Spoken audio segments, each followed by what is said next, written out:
The implications of the scientific evidence, coupled with Mayer's logic, are profound.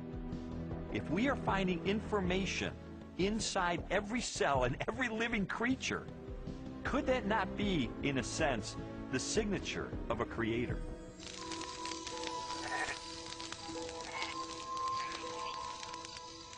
"30 centuries before science unlocked the mysteries of genetic information, or a telescope probed billions of light years into space, the Hebrew shepherd and poet David wrote eloquently of a creator who revealed his existence and power through all that he had made.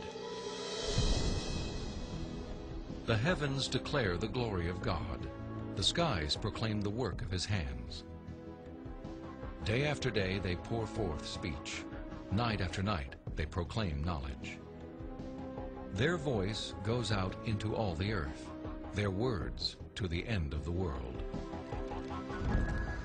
God himself is invisible. He is a spirit. And yet, one of the purposes he has for us is to find him so we can know him. And he's left behind a series of clues. And sometimes we just have to kind of take our blinders off and get beyond our presuppositions and say, wait a minute, I am going to pursue the evidence of science wherever it points. And if it takes me to a very uncomfortable conclusion that there is a creator, then if the evidence points in that direction, that's the way I'm going to go. According to a lot of the mainstream media, the theory of intelligent design is a faith-based idea.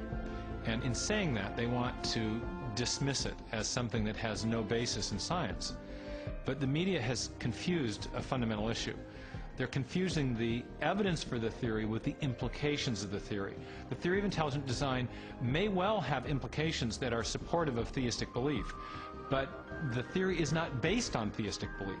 It's based on the discovery of digital code in cells, miniature machines in cells, the fine-tuning of the laws of physics and chemistry, and standard ways of scientific reasoning about the remote past in the history of life. 40 years ago, a lecturer in a high school biology class convinced an inquisitive 14-year-old freshman that there was no God.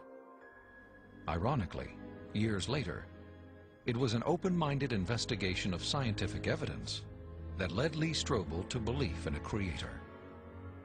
One of the most interesting things I've learned as I've gone on this journey of scientific discovery has been that you don't have to commit intellectual suicide to come to the conclusion that there is an intelligent designer.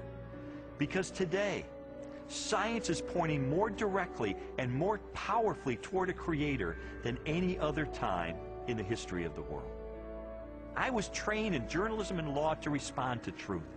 I had to take a step of faith in the same direction that evidence is flowing, which is logical and rational. We do that every day of our life. We make steps of faith based on the evidence that we perceive.